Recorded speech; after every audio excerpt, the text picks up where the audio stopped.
now. My name is Michelle. I have recently joined the group, having met Wendy, who works for the association.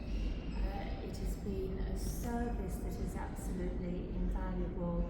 The help that is on offer is absolutely amazing. I have a problem with my eyesight in as much as my nerves have been damaged through another illness, which has meant I can't see things. I need steadying, I need poles to walk with and things like that.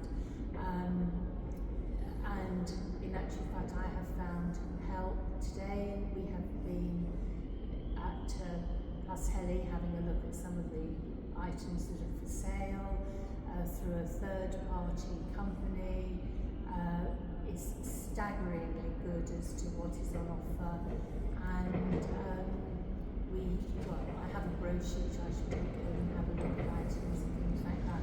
There are also numerous groups that you can join, whether it be a walking group, whether it be even a camera photography group, numerous local groups where you can join, walking groups. So in actual fact, whilst you do feel slightly isolated in the beginning, those isolations and those fears are soon filtered away due to the expertise of the